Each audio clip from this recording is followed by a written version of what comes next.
We always hear children are born scientists. It's a cliche thing, but what they are actually doing is totally catastrophically misunderstood because what they are doing a spaghetti test. What they do is they throw the spaghetti on the wall and they're testing. What are they testing? They're testing the texture of the wall and the spaghetti after they throw it. They're testing gravity. They're testing the boundaries of their parents, means you. So what do? They are way beyond imaginative than an adult because what adults do, they try to create things from what they already know. But children, they are trying to accumulate new ideas because for them, they don't have any background image for anything. So they're exploiting things. They don't have a rigid laboratory rule. They don't have to abide by certain rules. Why?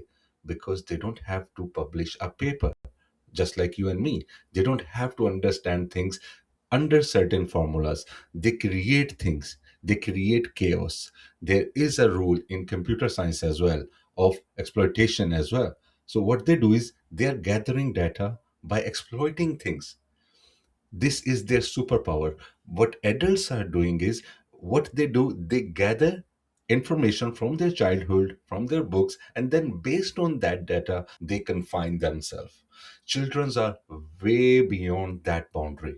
They test everything, they create a chaos. For us, it's a chaos. It's a, what do you say, a derogatory thing, a insult to adults or the society? No, actually they are the real creators because they are way beyond boundaries of society.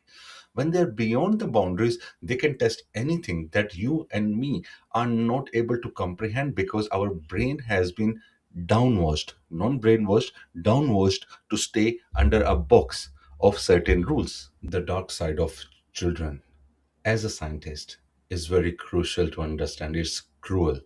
Why?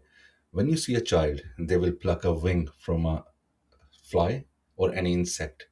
Is it just showing you that the human nature is cruel by default? Actually, it is because the whole society is built around a moral construct and that is artificially construct. By default, we are not aware of that moral construct. That means human nature is purely immoral and very cruel. That is the reason people don't see children behave in a moral way because they are not taught by birth how to behave. That also tells us, is this the reason why our ancestors from the beginning of humankind, they started doing the dissections of human anatomy, human body, to learn the body parts in secret? They were doing that from the beginning. It was not ethical profession. So that means the curiosity is from the beginning of the mankind. From by birth, we are having that curiosity in our mind. So that doesn't mean we are immoral. That means human nature is immoral by default, and children are the best example of that. They will pluck a fly, and it's not about that they are immoral. What the reason is that they want to see, they are testing the boundaries of nature. They want to see, if I pluck this wing from this fly, will it be able to fly the same way? What is the reason it is not doing that? Which way it will go? They are just analyzing, and we start judging that child as a cruel personality. And that's our fault because we are bounding ourselves with the social contract or construct around us that is teaching us to behave in certain ways. And that you can verify because scientists have an ethical committee. Children don't have any committee to abide by. They have just their parents or their surrounding. Only that surrounding stops them. So the dark side of children's science is very dark. The school ruined our youth, our mind, or anything. Is that a good theory?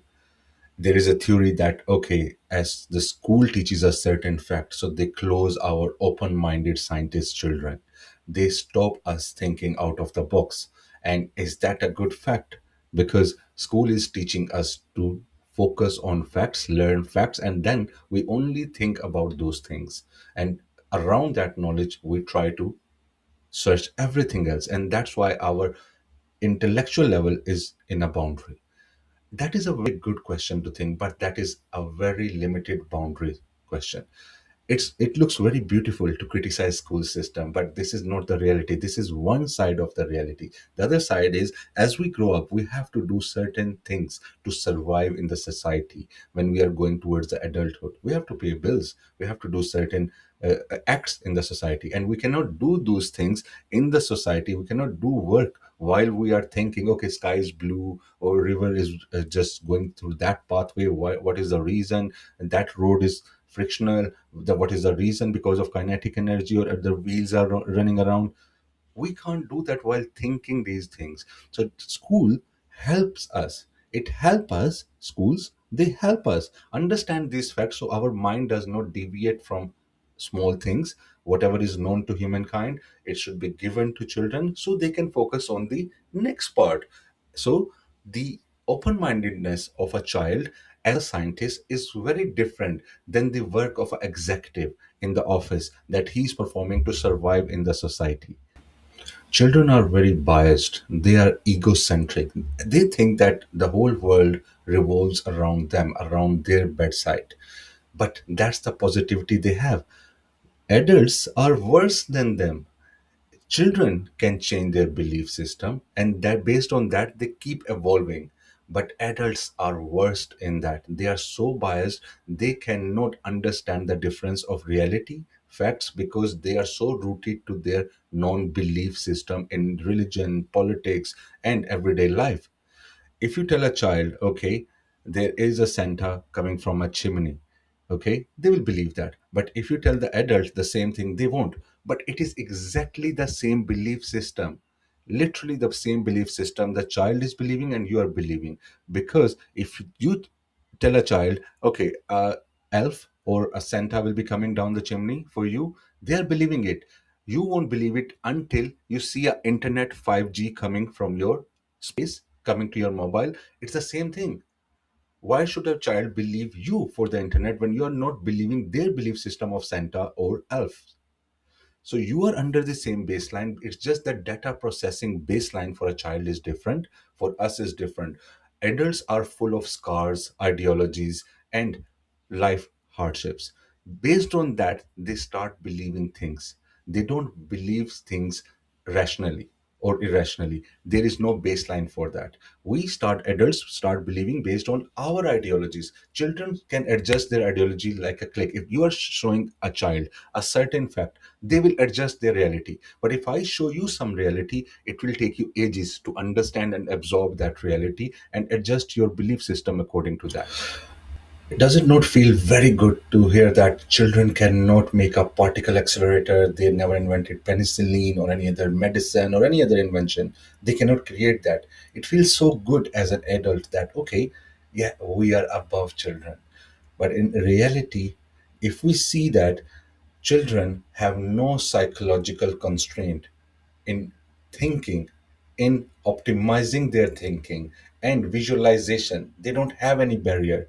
If you see this parameter, children leave us to dust. They are way beyond us.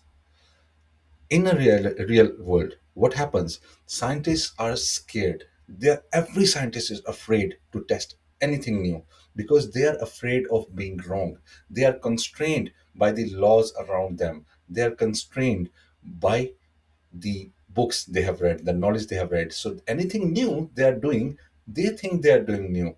They are managing things in the same manner what they have been learning all along, and they are having a fear of reputation. Children, on the other hand, they don't have that fear, and that's the most important thing that leaves them far ahead of us adults. What they do is whenever they are wrong, they feel happy. In fact, this makes them think that, okay, now this is a new thing, this is a new puzzle that I have just stumbled upon. So that thing that makes them more curious, that makes them more empowered, because this is the driving force in children, to be wrong and test things. Being wrong and testing more things is the only power they have without being fearful. That's the thing that makes them better than us, you, me. You can claim whatever, but you are bound by your limitations.